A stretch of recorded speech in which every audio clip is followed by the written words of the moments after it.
সংযুক্ত আরব আমিরাতে Asia cup শুরু হবে 9 সেপ্টেম্বর, শেষ হবে 28 সেপ্টেম্বর।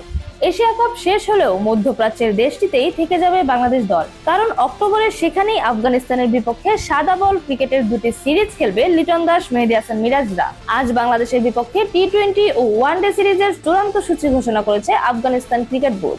আফগানিস্তান দল সংযুক্ত আরব আমিরাতকে নিজেদের হোম হিসেবে ব্যবহার করে আসছে। সূচি অনুসারে টি-20 সংস্করণের এশিয়া কাপ শেষ হওয়ার পর বাংলাদেশ ও আফগানিস্তান এই সংস্করণেই প্রথম মাঠে নামবে। 2 অক্টোবর শুরু, সিরিজের পরের দুটি ম্যাচ 3 ও 5 অক্টোবর। এরপর ওয়ানডে সিরিজ শুরু হবে 8 অক্টোবর। পরের দুই ম্যাচ 11 ও 14 অক্টোবর। বাংলাদেশের বিপক্ষে সিরিজ আয়োজন নিয়ে আফগানিস্তান ক্রিকেট বোর্ডের প্রধান নির্বাহী নসিব খান বলেন, বাংলাদেশকে এই বহুল প্রতীক্ষিত সিরিজে আতিথ্য দিতে পেরে আমরা গর্বিত। এই সফর আমাদের সহযোগিতার দৃঢ়তা এবং নিরপেক্ষ ভেন্যুতেও বিশ্বমানের ক্রিকেট অভিজ্ঞতা উপহার দেওয়ার যৌথ প্রতিশ্রুতি তুলে ধরে। সমর্থকেরা উপভোগ করবেন রোমাঞ্চকর ম্যাচ আর শীর্ষ পর্যায়ের প্রতিযোগিতা।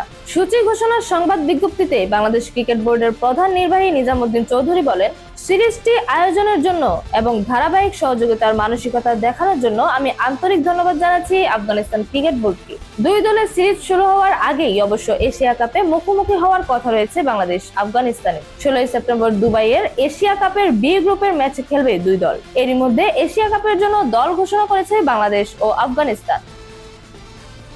এরকম আরো নতুন নতুন খেলার আপডেট পেতে অবশ্যই চ্যানেলটি সাবস্ক্রাইব করে রাখুন। ধন্যবাদ। Flavours news.